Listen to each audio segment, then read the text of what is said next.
Nevell here from the University of Salford. He's head of archaeology at my a university which I have a very high regard for.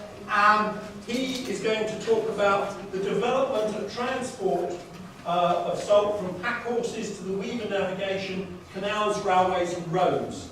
If I can just say something, I'm deeply indebted to Mike, because you know you all have a book collection by your desk of those books that you like to refer to or which you particularly cherish, or you probably wrote.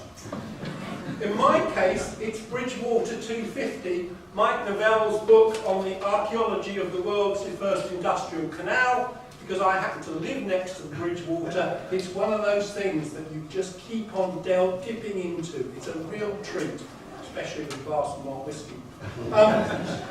Mike I know him as a co-editor of the Industrial Archaeology Review. He graduated from the University of Manchester with a degree in ancient history and archaeology. He subsequently acquired an MPhil and a DPhil. And his most recent book that I know of is a book with David George on Salford docks, which is also one of my stamping grounds. Mike, the floor is all yours. Thank you very much.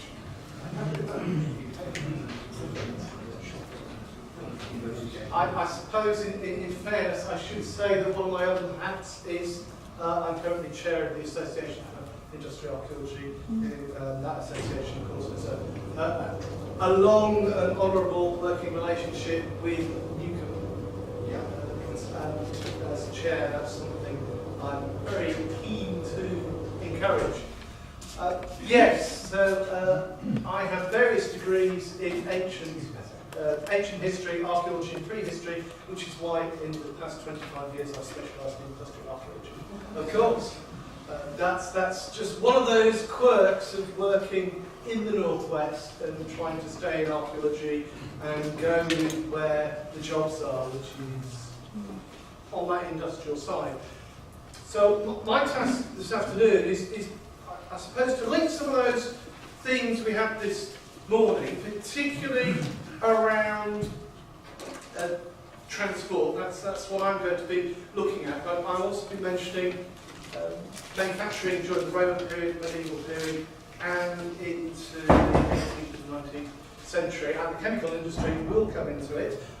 Do go to Catalyst. It is brilliant. We took the AIA annual conference there in 2014, and well worth looking at that highly unusual and unique landscape and the museum. And so one of the things I've been interested in over the past few years is how this material gets moved out of the main production areas, particularly how salt was transported from Cheshire. Now, I thought Andrew was very good in pointing out that really until the late 18th, early 19th century, the industry in salt in Cheshire was highly localised. And it's the coastal salt that produces far more output than both Cheshire and the Droitwich industries. And then you get this massive industrialisation, the explosion of the large iron pan open salt works, for example, you can see outside and elsewhere in this building, which really revolutionises the production process. And as Diana said, it's the access to decent water transport, access to coal, and it's also access to limestone as well. Put those all together, you've got the basis of the chemical industry, and you've got the basis of the boom in salt extraction and production, which Cheshire is at the heart of. As with any industry, if we're looking at the transportation and distribution of the product, and again, it's not just a single product as we've heard, it's a multiplicity of different types of salt. There are some key themes that we can look at. Road transport is one, river transport is a second, coastal transport is a third. And those are themes that link my talk over the next 35, 40 minutes. We go right back to this morning when you were hearing about the geology of Cheshire. The prevalence of that wet-head rock, where we get the wild brine springs, is at the basis of the late Bronze Age, Iron Age production of salt in Cheshire. And recent research suggests that that production actually goes back as early as 800 BC, maybe even a bit earlier.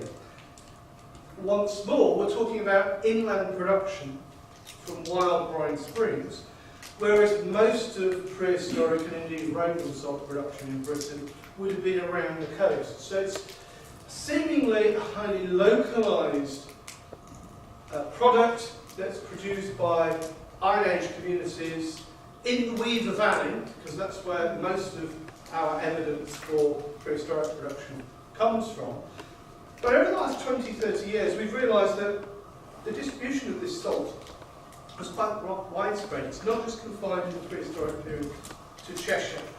And the key to this has been the identification of some wonderfully named pottery fabric called VCP. I'm an archaeologist, a very simple brain. I like things to be described simply. VCP stands for very coarse pottery. It's a low-fired product. Fired at a few hundred degrees, or maybe 400, 500, 600 degrees. No more than that. It's porous. If you pour the sludge of salt that you get from open pan production into it and allow it to dry out over days, you end up with a salt cake, which you hopefully can see here in this experimental reconstruction, which actually Andrew Fielding is responsible for. You can then transport it in that block form. It's quite stable. You can put it in a bag, sling it over a pack horse, or put it on the back of a cart. More importantly, you can take it out and put it in a boat and export it, trade it, exchange, however we might describe those interactions in the late Iron Age period, around the region. And we know that one of the big early late prehistoric ports in this region is a place called Mells in North Wirral, which you see the coast here. Unfortunately, a lot of that was eroded in the late 19th century, but still enough archaeology to suggest that that's a big emporium from the late Iron Age period right through to the late medieval period.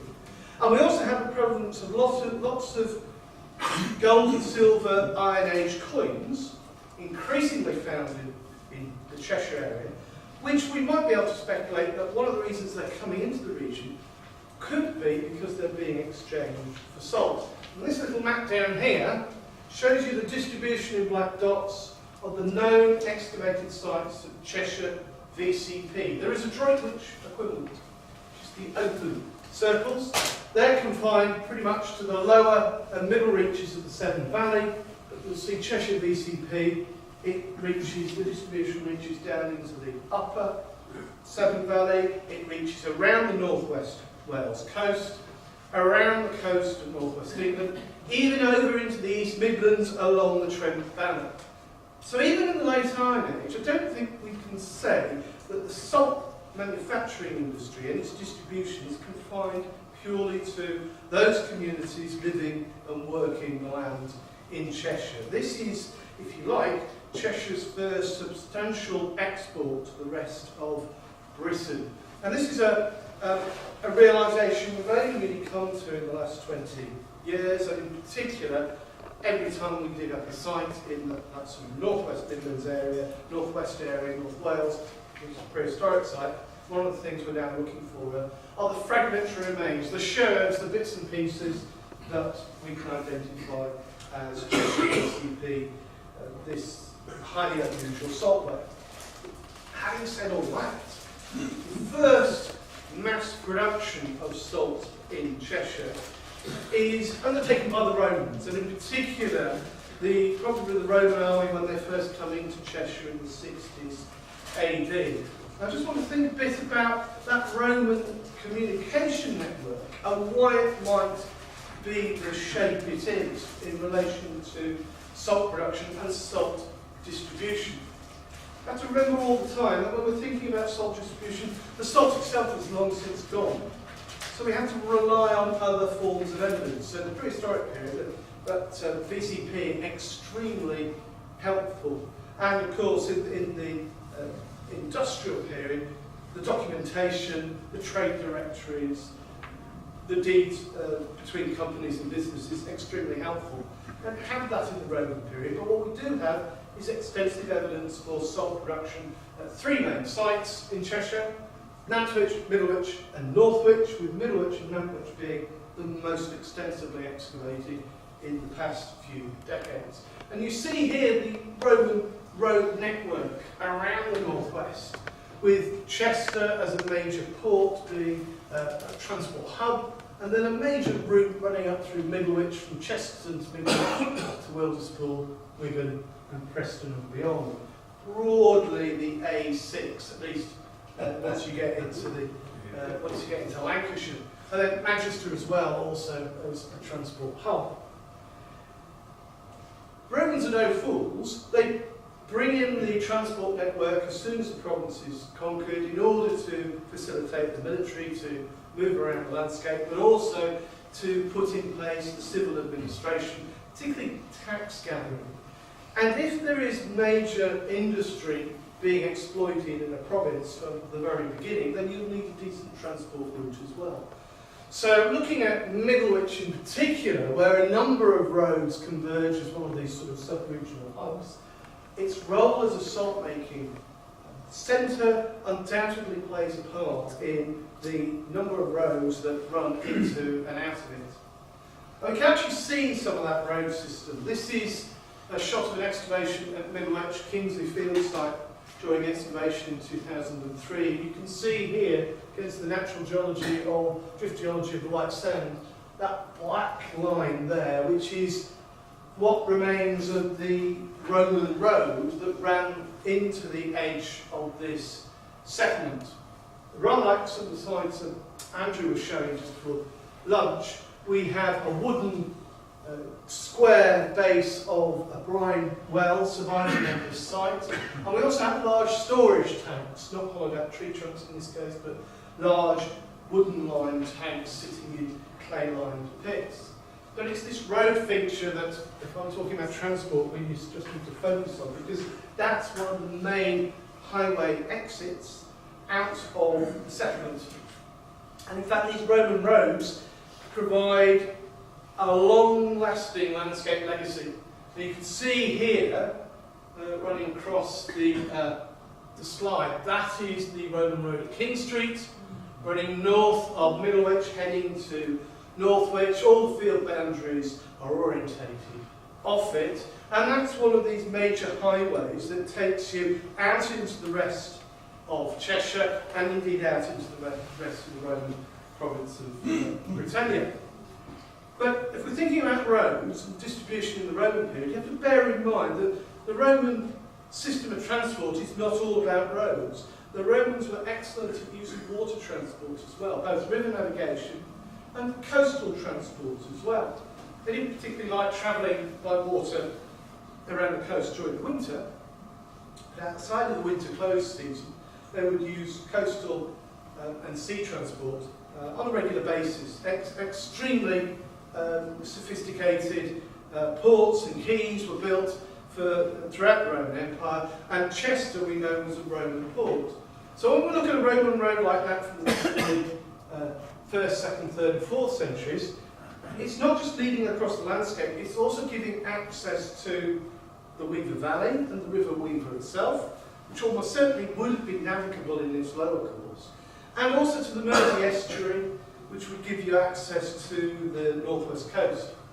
But there's also the question of the Roman roads running out of Middlewich and Nantwich to the south and southeast, which give access to the North Midlands, the area of Stoke and Chesterton, but in particular the Stoke area. That's the headwaters of the River Trent, or the great big network of rivers that come together to form the River Trent and flows through Derbyshire and Nottinghamshire into the Humber.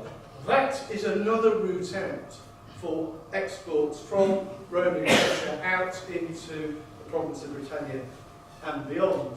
Now, the Romans were expert at coastal salt making, and there are dozens of Roman salt making sites throughout the Mediterranean and even on the Atlantic coast of the Iberian Peninsula, Portugal and Spain. Undoubtedly, Cheshire salt at this point is only just one small element of salt production in Britain, let alone the rest of the Western Empire.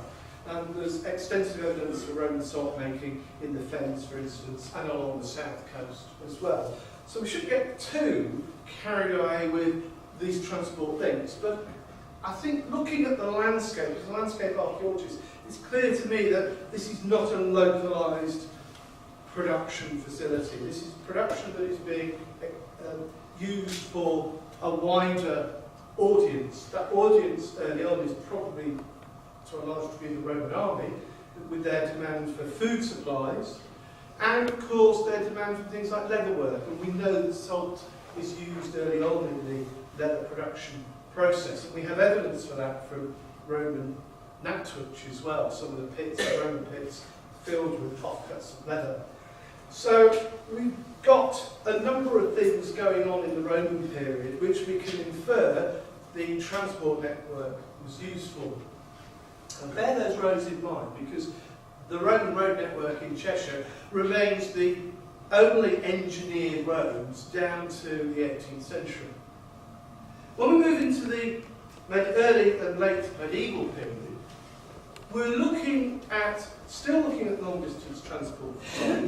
We're looking increasingly at pack horses as well as river transport. One of the features of the Cheshire landscape is what we call the saltways. Now, traditionally, the saltways are linked with the export of salt out of Cheshire by cart and by pack horse. And you can see here, at the top there, top right-hand corner, some of the routeways which we know are associated with salt in the late medieval period, taking you from Middlewich across Derbyshire into Yorkshire and Sheffield. Across some of the key passes of the Pennines, so up the Longdendale Valley, for instance, or across the area of the Cat and Fiddle out towards Chapel on Frith. Areas which are used in the medieval period, and some of these saltways are associated with place names, like Salter's Ford, for instance, which link us to that salt trade. And it's also along these routes that we see some of the first large-scale engineering of transport infrastructure in the late medieval period into the 16th and early 17th centuries. These are pack horse bridges from across the northwest. We've got one here at Bowen, Barrow and Furness, and down here we've got the substantial late medieval bridge at Farndon crossing the River Dee into Wales, and here we've got pack horse bridge at Tarvin over the Gowie River. In between those bridges, we've just got muddy tracks. So most of this salt is being exported on the back of pack horse animals, and the average pack horse animal is not going to carry too much. You might be lucky to get, a quarter of a tonne on a pack horse animal.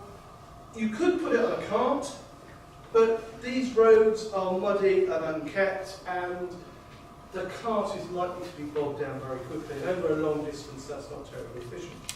If you want long distance export, you want to take your salt, say, to the biggest market in the late medieval, early post-medieval period in Britain, which happens to be the City of London, you need to get it to a port.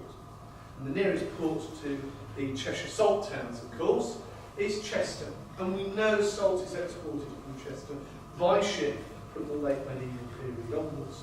We also know salt is used for making Cheshire cheese, hard Cheshire cheese, which becomes a significant export from the port of Chester, again from the late medieval period onwards. And in the late 17th century, 3 boats a week full of Cheshire cheese were leaving the port of Chester, or later on the new port at Liverpool, for the London market. Andrew mentioned Rabina McNeil's excavations in Nantwich.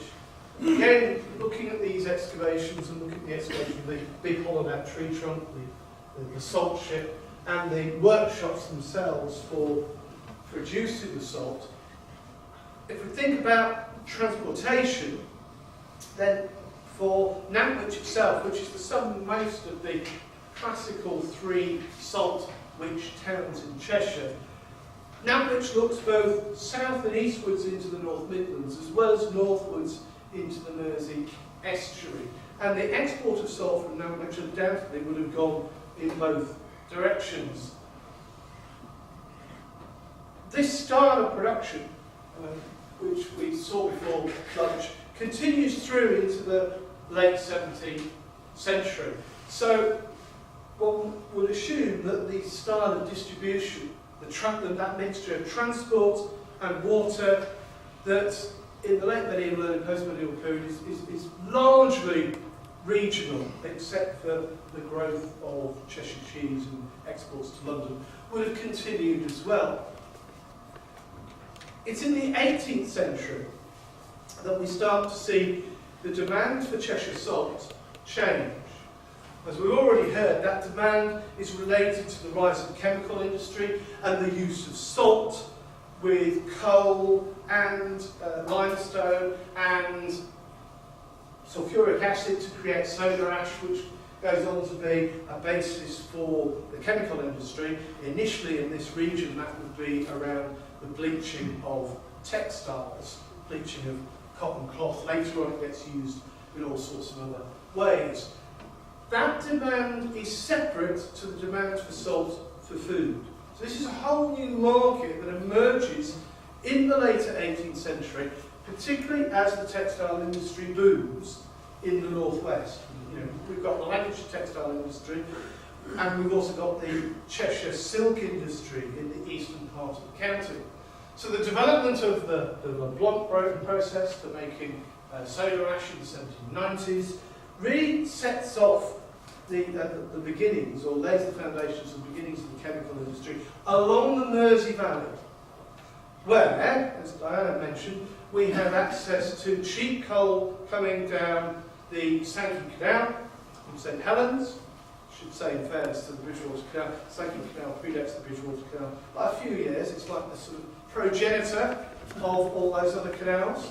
And then the Bridgewater Canal itself, that first arterial industrial canal of the Industrial Revolution, bringing you access to the raw materials. Now, it's the combination of water transport and cheap raw materials that allows that chemical industry to develop. And with access to rock salt, here again is another of those important elements that allows the Cheshire salt industry to boom. So put that access to rock salt with the new technology for larger and bigger coal-fired iron open pans, with access to cheap coal, access to water transport, and the demand of a chemical industry in the Mersey estuary from the 1790s and 1800s onwards, and you have the recipes for a boom in production.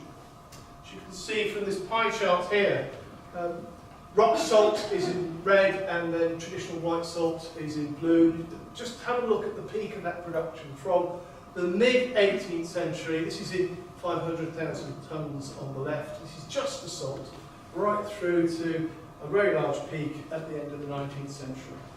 All of that material has to be transported across the landscape.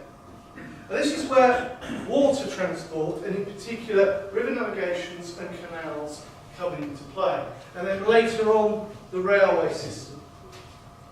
So you can see the river navigations and canal system of Cheshire here. The ones we're particularly interested in are the Weaver navigation, which had an Act of Parliament from the early 1720s to develop it, and the Trent and Mersey Canal, which links up with the Bridgewater Canal at Preston Brook. The availability of that water transport and the ability to move coal from the coal mining districts of St Helens and the Duke of Bridgewater's mines at Westley in Salford allows, in the early 19th century, lots and lots of these large-scale open pan salt works to develop along the canal network. So this, for instance, is a series of open pan salt works from the end of the 19th century that were built along the Trent and Mersey Canal in Middlewich, for instance. So let's just have a quick look at the Weaver Navigation, whose headquarters were in Northwich, just down the road from here. Their headquarters were established there in the 1720s. If you go there today, then the Canal and Rivers Trust has ownership of the offices, and it's a very nice 19th century clock with some 19th century buildings and a boatyard as well. So not only is this the headquarters, it's also got a large maintenance area for shipping, because one of the things that Weaver Navigation did was it had its own fleet of boats. You could be a private carrier on the Weaver Navigation, but you'd have to pay the Weaver Navigation a fee. So the Weaver Navigation had its own fleet, which allows it to maximise profits moving goods up and down the navigation, as we'll see. These tonnage figures really demonstrate the boom in the rock salt and white salt industries of Cheshire. You can see at the top there, these run in sort of 3-year blocks. 1759 to 61, we've got a total of 61,820 tonnes of goods coming up and down the Weaver Navigation, of which about 13,500 tonnes of coal and 42,000 tonnes of salt. Now, if you put those together, you realise that everything else is, well, there's only a few thousand tonnes of all the other goods. The Weaver Navigation is a salt transport route. It is, in fact, the main artery for the salt industry, right through to the end of the 19th century. Even with the arrival of the railways, as you can see down here into the 1840s, the tonnage here for goods moving on the Weaver Navigation, 778,000 tonnes of goods each year, and we've got 558,000 tonnes of salt, and we've got 154,000 tonnes of coal in those years, 1843 to 1845 rather, and 65,000 tonnes of other goods. That's a huge amount of material moving up that corridor. And even with the arrival of the railways later on in Cheshire in the mid to late 19th century, river transport for salt and coal remains vital. It's only really with the arrival of the road network, and particularly the combustion engine and lorries in the 1920s, that this river transport system really goes into steep decline. These are amazing figures, even though they're summarised over 3 years. This is a huge volume of goods going up and down the river. And you have to think in terms of, well, the barges, the boats, how many does that represent? Well, we know that this represents hundreds of boat movements per year. Now, if you wander down the Weaver Navigation today, you can see a lot of the infrastructure surviving. In fact, it's a living waterway. These days used for pleasure traffic rather than industrial traffic, apart from at Frodsham Quay, where there's still 1 or 2 commercial boats that tie up. And you can see the contrast here between the quay itself and the railway viaduct that strides across it.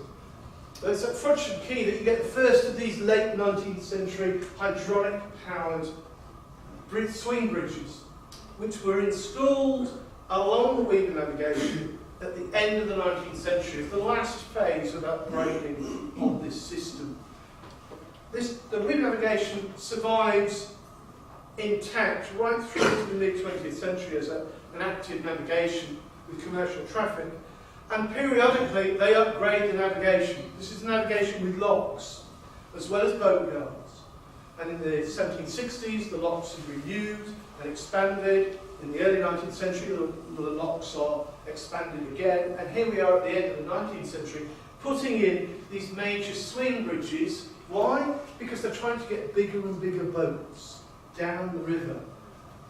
We're not talking about canal boats, which would take perhaps 30 tonnes. We're talking about coastal vessels that are going to take 500 tonnes, maybe a bit more. Tying up in the middle of Northwich. Got some grainy photograph for you later on that shows that. Here you see the swing bridge at Acton with the control tower. There's a variety of control towers on these swing bridges. They're not only that sort of stock brick here, but we get them in blue brick and we get them in timber as well at a variety of these swing bridges, all the way down to Middlewich. There's actually a view here from the 1970s showing you a ship going through the locks near Frodsham Quay. Here are some of the swing bridges that survive. That's Whittington and this is the town bridge at Northwich. You can actually see the hydraulic system still in place. You can actually go up and have a look. And then down here we've got the double locks that were introduced in Northwich in the mid-19th century to cope with the volume of traffic. The double locks, and with the railway striding across the wide Weaver Valley as it flows through Northwich at that point. I set out a few grainy shots of ships tied up at Northwich. These two shots are from the 1970s. That shot up there is from about 1900. This is our headquarters building at Northwich from the Weaver Navigation. And here's the boatyard in the 1970s with a boat tied up and some cranes for moving goods on and off. There is still a bit of maintenance at Northwich, but it's mostly pleasure craft. But look up here. We've actually got masted ships here, tied up at the boatyards at Northwich. This is what I mean when I say those swing bridges were designed to allow larger traffic to move up and down the Weaver Navigation in the late 19th century. The point being that the Weaver Navigation is competing with railways, and whilst an individual railway wagon might only carry 30 or 40 or 50 tonnes, you can have long train sets of them, whereas the Weaver Navigation traditionally has much smaller sort of Mersey flats, flat-bottom boats to allow you to cross the shallows of the Mersey estuary once you get out of the Weaver Navigation. Then they might have 50, 100, 150 tonnes. So later on in the 19th century, that upgrade and these bigger double locks allows you to move much larger ships. But ultimately, as indeed the Manchester Ship Canal was defined to its cost about 100 years later, the limited transport on the Weaver Navigation is down to the size of your locks. And that does provide a constraint to trade. It's not just the Weaver Navigation that has its own fleet. Lots and lots of the individual salt makers also have their own private canal salt boats. Here in the Lion Salt Works, it's appropriate to note that the only private salt wharf that survives is the Lion Salt Works salt store out on the quayside here on the Trent and Mersey Canal, roped off because it's an unsafe building due to substitution. Immediately say it's not owned by Cheshire Museum Service, so it's nothing to do with Cheshire Museum Service, but it is a vital story in the transportation of salt in Cheshire. And here's a view from the late 19th century showing you one of the canal boats filled with salt loading outside one of these private warehouses. And the Thompsons, who ran the Lion Salt Works here, had their own coastal shipping running out of Liverpool. The Henry Ingham, which you can see here, full of Lion Salt Works employees, and you can see it's a sort of masted ship, which actually is broadly, sort of broad in the beam, capable of carrying quite a few hundred tonnes for working around the coast. I'm just interrupting that. So the name Henry Ingham Thompson is the owner. Yes. The name, sorry. left-hand corner, is Nautilus. Thank you for the correction, Nautilus. So that advertising the company. The winch from that's actually in the winch room here as well. Oh, fantastic. So it's probably the only bit of the ship that survives. Yes.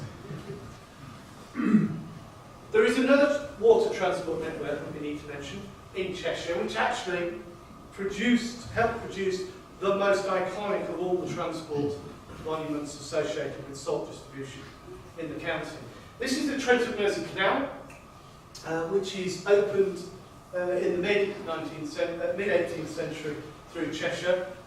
We're talking around about 1777, but bits are opened before. Running from Kids Grove through to Middlewich, and then down the Weaver Valley as far as Anderton before it strikes northwards across at the top of the valley to meet the Bridgewater Canal at Preston Brook, giving it access to coal from the Duke of Bridgewater's mines at Wesley. This of course means that you could get coal from Wesley in Salford all the way down to the Staffordshire potteries, where it could be used to help heat the bottle kilns and ceramic kilns, pottery kilns of Stoke. But along the way, it can also supply coal to the open pan salt works around Middlewich, Nantwich and Northwich. Now the canal itself survives as a working monument, it's dominated by pleasure traffic. But the thing that really strikes everybody as you go down the Trent and Mersey Canal in Cheshire, and indeed if you take one of those pleasure boat trips on the Weaver Navigation, is of course the Anderton boat lift. Now the Anderton boat lift is one of those extraordinary pieces of industrial archaeology. It's a set piece industrial structure. It's a product of a particular set of circumstances and needs. The circumstances are that the Trent and Mersey Canal and the Weaver Navigation meet in the Weaver Valley, but they're about 50 feet apart in terms of height. Those are the circumstances. The need is to transship coal from the canal down onto the Weaver Navigation to get it to further inland to supply some of these, well, lots of the open pan salt works, but also to get the salt out of the Weaver Navigation up on the Trent and Mersey, so it can just be distributed into the North Midlands along the canal network. Now the answer was, in the 1870s, to build this highly experimental and unusual boat lift. It's not unique on the canal system, but it is highly unusual. It's actually hydraulically powered. It's got two huge basins or caissons, which weigh 240 tonnes when full of water plus your boats that you can take to canal boats, which would be laden up to 30 tonnes-ish. And you can see here that basically it's a counterbalance system. Now what you're actually looking at here is what's left of the original 1870s hydraulic monument, but it was converted in 1908 to electric power, and you end up with this sort of very odd-looking arrangement of steel supports with a series of electrically driven hoists over the top. That succeeded an earlier transshipment system between the Trent and Mersey and the Weaver Navigation, which involved chutes for coal and salt that allows you to move between both the Trent and Mersey and the Weaver. And of course we have open pan salt works along the Trent and Mersey Canal, so you have salt coming down the canal and then being actually loaded down into these boats, which then will sail across the Mersey to Liverpool docks, as well as coal coming along the canal and along the Weaver Navigation. So actually this is distributing coal and salt from both ways. So you've got coal and salt on the Trent and Mersey, you've got coal and salt on the Weaver. It's about transshipping between both transport navigations. And we know that there's a steam engine around here somewhere that helped run some of these hoists. It was, though, a fairly inefficient system, which is why they came up with this idea of the boat lift itself. And you can see the boat lift here, just on the far right, and these chutes survived right down to the end of the 19th century. So the boat lift didn't immediately replace all of that earlier system. We had a look, archaeologists had a look at this in 1990 on this bank area here, looking for the foundations of these chutes, which were duly found, but also the remains of the steam-powered hoist as well that was used in the mid-19th century. This is the platform of the original 1870s boat lift, which was hydraulically powered. And here's the section through the 1908 electrically driven hoist arrangement, which very cleverly used the core of the original 1870s boat lift, basically by building a second boat lift around the first, and then installing these massive electrically driven hoists at the top. And you can see here the tonnage figures of boats running through the boat lift in the first half of the 20th century, really right through to 1947. And you can see that we've got very high tonnages in the 1910s. We're talking about more than 150,000 tonnes a year, just through this one monument. And then That peaks again in the early 1930s at about 100,000, and then tailing off to about 50,000 into the 1940s as road traffic really provides serious competition. I've said that there's lots of open pan saltworks along the Trent and Mersey Canal. Of course, the Line Saltworks is one of those sites, specifically positioned partly because it's next to the canal. But we have another transport network that comes in the mid-19th century, which is extremely useful for exporting the salt products from the Cheshire salt mines and from the open pan saltworks. That is, of course, the railway network, which, as I said, as you can see here, with this lovely example of a salt wagon. Quite small individually, but couple those together in a long train and you could move large volumes of goods around the landscape. So when we look at, say, the saltworks north of Northwich here, where we're sort of sitting at the moment, you can see all the major saltworks here. Yes, there's the Trent and Mersey Canal, but note how the railway network both references the saltworks and indeed part of the canal. So there's quite an intimate relationship between moving goods from the saltworks and linking up with the canal network itself. All of that is developed from the 1840s onwards, 1840s to 1900s. I'm sure you will all have noted the salt wagon as you came in to the conference this morning, in its bright sort of red colours. And that was restored a few years ago, and it's, I'm reluctant to say it's the only surviving salt wagon of its type, wooden type, in Britain, but it's one of the very few examples.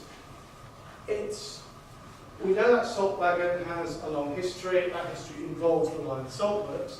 And in particular here, we have good evidence from deeds and the business history of the Line Saltworks Company as to when the railway network was brought into the Line Saltworks and how that related to the production on the site.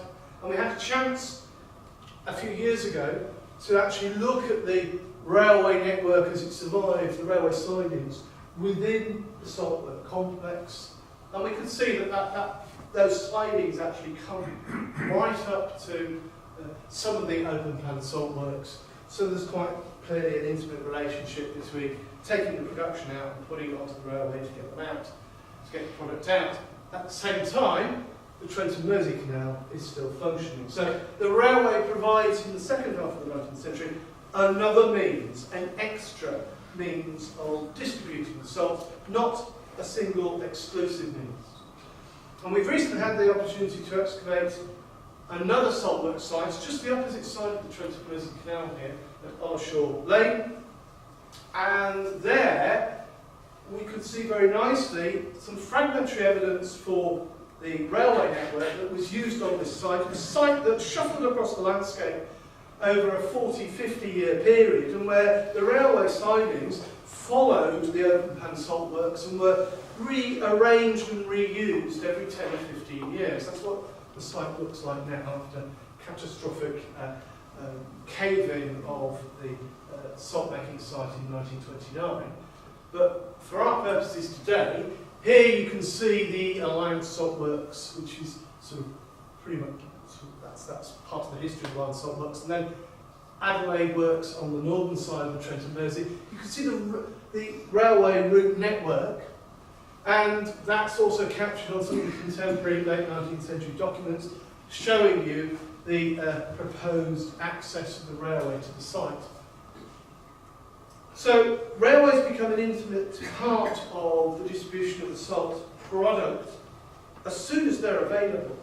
And the ability to use railways around a site is one that our open pan saltworks use a great deal. And you can see here we've got railway lines running down the side of canal arms as well. And in fact, we actually found the foundations of stone sleeper blocks for the rails next to one of the canal arms here at Ollershaw Lane Works when we were excavating in 2017.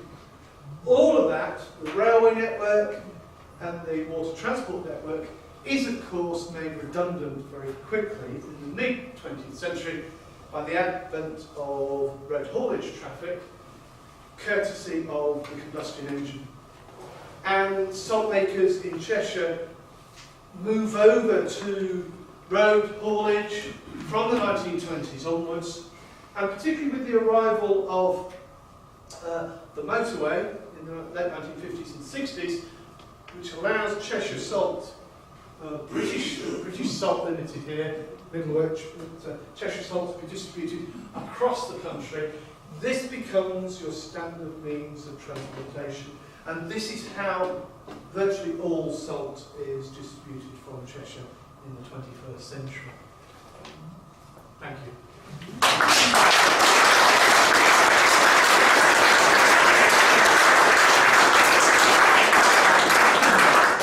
Not only fascinating but visually lovely, but you can't escape.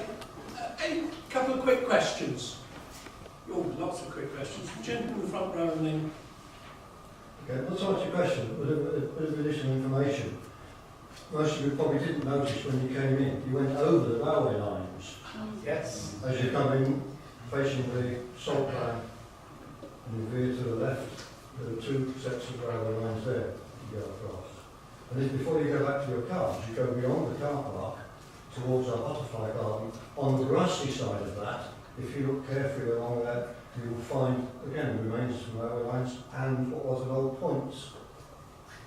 Well worth having a look at. Yes. And one more, please. Yeah. If you could return with me to the Iron Age for a moment. The VCP, I didn't quite get the distinction. The spread of pottery that you're finding, is the suggestion that it's being produced in all those areas, or that the salt is actually being transported? It's produced in the Weaver Valley, and it's exported to all those dots I showed you on the map. Right, so they're not decanting the salt cakes, the salt actually is just... No, they're taking the salt, those salt cakes out, and when they get to whatever Iron Age farmstead they're going to, they then break it, they smash it and break it at that point. Gotcha, thanks. Any other quick questions of clarification? Yeah. Just worth mentioning the later Bryan Pipeline for chemical industry purposes, which I believe is from Winsford to Runcorn. It is indeed. I did have a slide, but I took it out. What base is that? It's, well, that's linked to vacuum pumping. Somebody know? It's, where's Andrew? It's 1897. Well, sorry, the pipeline runs from the Halford Brine field across to Runcorn, and there's a white salt plant production there, a vacuum plant there, and also the caustic kiln works where it's electrolysed to make caustic soda. 1890s onwards? It's about that sort of Yeah. time. It's 1897. 1897 onwards, and then you get Western Point developing around around the far end of that moment. I love audiences like this. But they're so well informed. Thank you very much. Thank you.